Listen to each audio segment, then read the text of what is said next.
తెల్లవారుజామున 3:30 గంటల ప్రాంతంలో అత్యంత ఘోర ప్రమాదం జరిగింది. కాలి బూడిదైంది ఆర్టీసీ వి కావేరికి సంబంధించినటువంటి ట్రావెల్ బస్సు. అయితే ఒక్కసారిగా ఈ ప్రాంతంలోనే మనం ఉన్న ప్రస్తుతము స్పాట్ మొదటిసారిగా ముందు వెళ్తున్నటువంటి వాహన బైకర్ని ఢీ కొట్టినటువంటి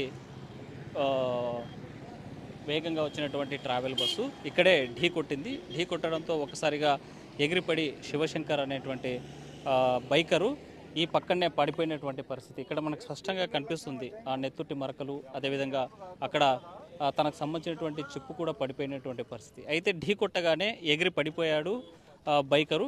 పడిపోయినటువంటి నేపథ్యంలో స్పాట్లో మరణించినటువంటి పరిస్థితి. ఇక్కడి నుంచి సుమారుగా మనకు కనిపిస్తున్నటువంటిది ఈ ప్రాంతం చూసినట్లయితే ఈ 400-500 మీటర్ల దూరం వరకు కూడా చాలా వేగంగా బస్సు వెళ్ళడం, ఆ బస్సు కిందే బైకు పడిపోవడంతో రాసుకుంటూ అంటే పడిపోయినటువంటి పరిస్థితి. అయితే బ్రేకులు వేసినా అదుపు చేసినా కాలేటువంటి మనకు స్పష్టంగా ఇక్కడ కనిపిస్తుంది. ఈ మరకలు ఇక్కడ ఉన్నటువంటి ఈ గుర్తులు చూసినట్లయితే బైక్ ఎంత వేగంగా బస్సు కింద పడినటువంటి నలిగిపోయినటువంటి పరిస్థితి ఇక్కడ ఇక్కడే ఈ స్పష్టంగా మనం చూస్తున్నటువంటి ఈ ప్రాంతంలోనే బైకర్ సంబంధించినటువంటి ఇది ఢీ కొట్టి ముందుకు దూసుకుపోయినటువంటి పరిస్థితి స్పష్టంగా కనిపిస్తుంది. ఈ పక్కన చూస్తే మనం ఇక్కడ బైక్ ముక్కలు సంబంధించి ఎప్పుడైతే యాక్సిడెంట్ అయిందో, యాక్సిడెంట్ అయిన తర్వాత బైక్ సంబంధించినటువంటి ఈ బాడీకి సంబంధించినటువంటి పార్ట్ ఇది, ఈ పల్సర్ బైక్కి సంబంధించినటువంటి ఈ పార్ట్ ఈ తెగిపోయినటువంటి పరిస్థితి. మరి ఈ మనకు చూస్తున్నాం. మరి ఇంకా ఇలాగే ముందుకు వెళ్తే ఇక్కడ నుంచి ఎక్కడికెక్కడ పడిపోయినటువంటి బైక్కి సంబంధించినటువంటి బైక్ ముక్కలు తెగిపోయినటువంటి ఇక్కడ ఉన్నాం మనం. కాలు పెట్టుకునేటువంటి ఏదైతే హ్యాండిల్ ఉందో ఈ సంబంధించినటువంటి లెగ్ సంబంధించినటువంటి కేర్ ఈ కడ్డీ కూడా ఇక్కడే పడిపోయినటువంటి పరిస్థితి. ఈ పక్కనే మనం చూసినట్లయితే ఈ పక్కన ఈ బైక్కు సంబంధించినటువంటి పార్ట్స్ అన్నీ కూడా ఎక్కడికెక్కడ పిచ్చలుగా తెగి తునాతునకలకై పడిపోయినటువంటి పరిస్థితి ఇక్కడ స్పష్టంగా మనకు కనిపిస్తుంది. అంటే సో బైకు యాక్సిడెంట్ ఎప్పుడైతే జరిగిందో అక్కడి నుంచి సుమారుగా 500 మీటర్ల దాకా బైకు దూసుకు వెళ్ళినటువంటి పరిస్థితి కనిపిస్తుంది. ఈ పక్కనే చూస్తే ఈ సైడ్ కూడా ఇంకా ఎక్కడికెక్కడ అంటే వేగంగా వెళ్తున్నటువంటి బస్సును తను డ్రైవరు భయపడ్డా, యాక్సిడెంట్ చేశాను కదా ఎవరైనా ఏదన్నా అవుతుందనేటువంటి నేపథ్యంలో ముందుకు అలాగే బస్సును నడిపించాడా, లేకపోతే ఏమవుద్దులే అనేటువంటిది నిర్లక్ష్యంగా ముందుకు పోవడంతోనే ఈ ప్రమాదం జరిగిందనేటువంటి కోణంలో పోలీసులు దర్యాప్తు చేస్తున్నారు. ఎందుకంటే ఎప్పుడైతే యాక్సిడెంట్ జరిగిందో బైకు ఢీ కొట్టిన తర్వాత బస్సు కంట్రోల్ చేసి ఉండింటే ఇంతటి ఘోరము, ఇంతటి ప్రమాదము,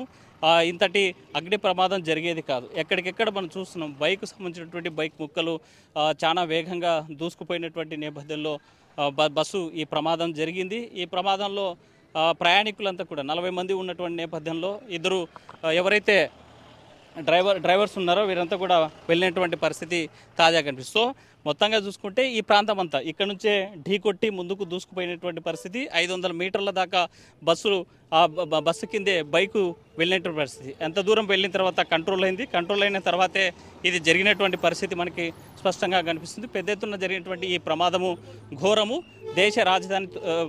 దేశ ప్రధానితో పాటు రాష్ట్రపతి కూడా స్పందించారు. దేశం మొత్తం దిగ్భ్రాంతి వ్యక్తం చేస్తున్నటువంటి పరిస్థితి కనిపిస్తుంది. ఉదయం 3:30 గంటల ప్రాంతంలో జరిగినటువంటి ఈ ఘటన పోలీసులు అప్రమత్తమయ్యారు, అధికార యంత్రాంగం అప్రమత్తమైంది. ఉదయాన్నే ఇక్కడ చేరుకున్నారు. మంటల్లో కాలిపోతున్నటువంటి బస్సులో వస్తున్నటువంటి మంటల్ని అదుపు చేశారు. అయితే అప్పటికే జరగాల్సినటువంటి ఘోరం, జరగాల్సినటువంటి నష్టం, ప్రాణ నష్టం పెద్ద ఎత్తున జరిగింది. మరి దీంతో చూసుకుంటే అంటే దీపావళి పండగకు వచ్చాం. ఈ టూర్ ఉన్నటువంటి నేపథ్యంలో బెంగళూరు నుంచి హైదరాబాద్కి కాస్తంత సెలదీడదామనేటువంటి నేపథ్యంలో విహారయాత్రకు వచ్చారు. నిన్నటి రోజునే ఇక్కడ ఉన్నటువంటి హుస్సేన్ సాగర్లో కూడా బోట్లో షికారు చేసినటువంటి కుటుంబము ఒక్కసారిగా కాలి బూడిదైపోయిందని కుటుంబ సభ్యులు ఆవేదన వ్యక్తం చేసినటువంటి పరిస్థితి. కరెక్ట్గా ఈ ప్రాంతానికి అంటే సుమారుగా యాక్సిడెంట్ జరిగిన తర్వాత 500 మీటర్ల పైనే బస్సు దూసుకెళ్ళినటువంటి పరిస్థితి. అక్కడే ఆపేసి ఉంటే ఇంతటి ఘోరము, ఇంతటి ప్రమాదము జరిగేది కాదు. ఇది స్పష్టంగా కనిపిస్తూ ఉంది. డ్రైవర్ యొక్క నిర్లక్ష్యము, డ్రైవర్ యొక్క అప్రమత్తత లేకపోవడము, యాక్సిడెంట్ జరిగిన వెంటనే బస్సును అదుపు చేసి ఉండింటే ఈ ప్రమాదం జరిగేది కాదని పోలీసులు భావిస్తున్నారు.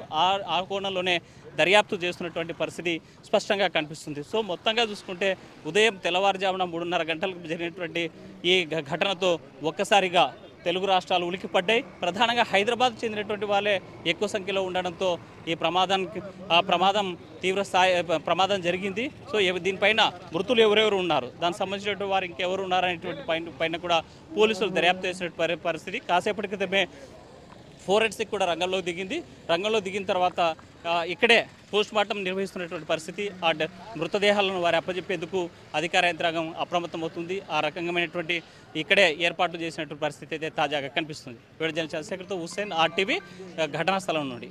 తెలుగులో ఫాస్టెస్ట్ న్యూస్ ఇప్పుడు కొత్త అవతారంలో 5 సెకండ్లోనే పూర్తి వార్తా సమాచారం మీ చేతిలో. సోషల్ మీడియా ట్రెండ్స్ మీ కళ్ళ ముందుకే live TV and voice search ఆప్షన్స్తో ఇప్పుడే డౌన్లోడ్ చేయండి. యాప్ లింక్ డిస్క్రిప్షన్లో ఉంది.